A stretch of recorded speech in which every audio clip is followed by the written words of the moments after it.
I haven't held this many books up in so long. Oh my god, my arms. Hi guys, it's Tracy. Welcome back to my channel. So today I'm going to be doing my January wrap up. So this month I actually did a fair amount of reading considering I've been working like crazy. I managed to finish off 7 books, and of those 7 I think I enjoyed most of them. I found that I picked up really good reads for this month, so I'm really excited to show you guys what I've read. So the first book that I read for this month is probably one of my favorite books for this month, and it is The Wrath and the Dawn by Renee Audrey. I have no idea how to pronounce that, but if you guys want to see. I know the hardcover of this is amazing, but I've always been more of a paperback person personally, and I still think it's gorgeous as well. It is the first book in a series, and it is sort of a retake on the Arabian Nights, or I think it's the Arabian Nights, I think.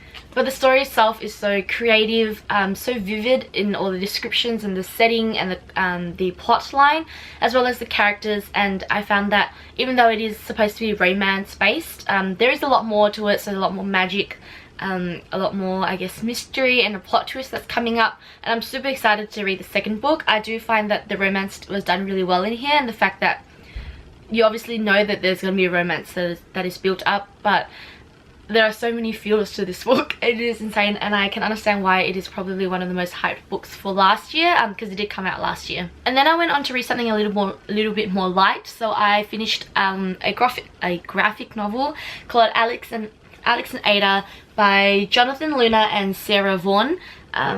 This is volume 1, so there's 3 volumes, and essentially it's set during a futuristic world where there are robots who live amongst humans, and you can actually buy a robot and set them as your friend, your girlfriend, yada yada. And Alex ends up receiving a robot by the name of Ada, and it's sort of their storyline or their relationship progression from there. I found that it was interesting. I haven't really ever read graphic novels that much, so this was probably one of the first few that I've read. And I think I do want to continue on with the series and see how it progresses. It's not a story that I find that I'm like very involved in, or I find that I love any of the characters or anything. It's actually very easy, just fly through and then that's it. I ended up giving this a 3.5 out of 5 stars. The next book that I read was Shattered by Terry, and this is the 3rd and final book in the Slated series. I love the cover. I think the cover is totally amazing. The other 2 were really nice, but this one just stands out for me, especially her eyes. They just look amazing. The Slated series, essentially, there's a girl named Kyla, and she has realized that she's been slated. So anybody who is supposedly linked to a terrorist organization who is a terrorist ends up being caught by the government, and they will wipe your memory. So that's what she calls slated. But somehow she manages to get glimpses of what she thinks is her previous life, or the memories that she's lost, and then that's sort of how the series progresses. I was really captivated by the first one, but as the series started to go further on, I just sort of lost interest. I found that this is probably my least favorite book, just because it was slow, it didn't end up going anywhere, and there was bits of it where I found like we spent too long reading about it when it should have just been cut short and condensed. But I have done a full series review about this, and I'll leave a link to it down below in the description bar.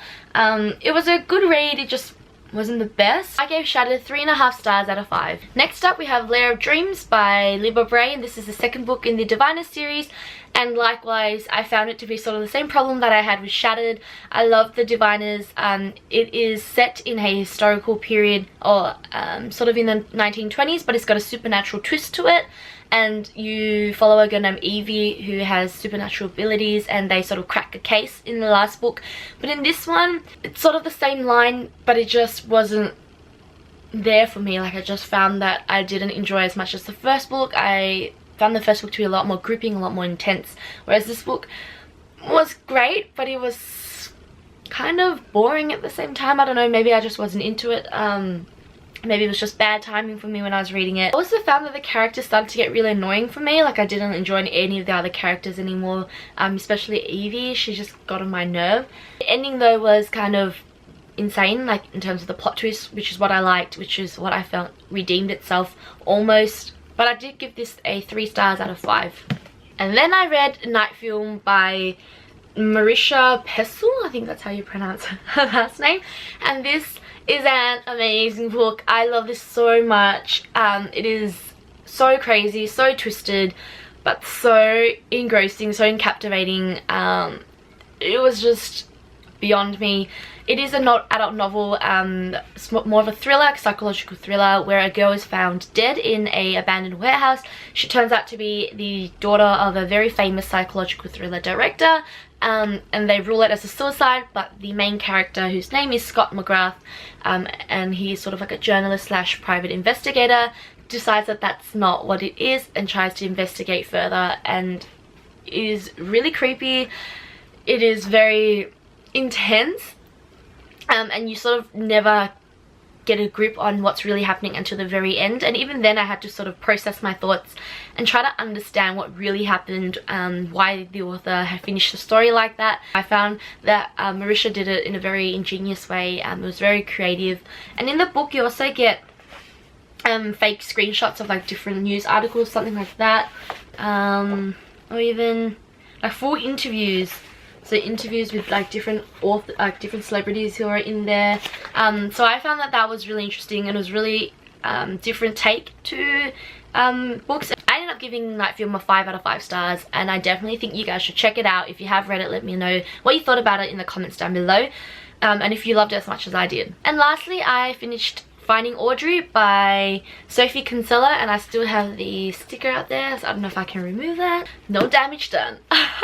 This was the book explosion book of the month for some other month last year, and people loved it because I thought it was hilarious, which I did. I found that there were so many funny parts. It was kind of the best part of this book, but everything else just didn't seem to fit well with me. So Audrey is a girl who suffered some type of traumatic experience, and now she can't look people in the eye. She has to wear sunnies whenever she goes around, especially in the house, so she can't even look at her parents in the eye. She can't really talk to anybody else. She just freaks out. But then she meets a boy by the name of Linus, who is her brother's best friend, and they sort of hit it off. Starts to progress little by little until she tries to become normal again. It was a cute read. It was meaningful, or supposedly meaningful, but there was a lot that was missing, a lot that I didn't really understand, like how fast her progression was just because of a guy, or like her actual backstory, because you don't really ever get that, and I wanted to know more about what happened to her, which was a sort of a letdown. It was a really funny read. It was really cute, sort of very easy to read as well, so it was kind of a nice touch, or a nice finish after Night Film, because that was really intense. But I only gave this a 3 out of 5 stars because I just didn't think it was that great. I will be writing a full review about this in my blog though, so definitely check that out, or keep an eye out for when it comes out. So these are the 7 books that I read for this month. If you have read any of them and you like them, dislike them, whatever, definitely leave a comment down below letting me know. Otherwise, tell me what your favorite book for this month was. That's about it for today though. I hope you have a lovely day, and I shall see you guys soon. Bye!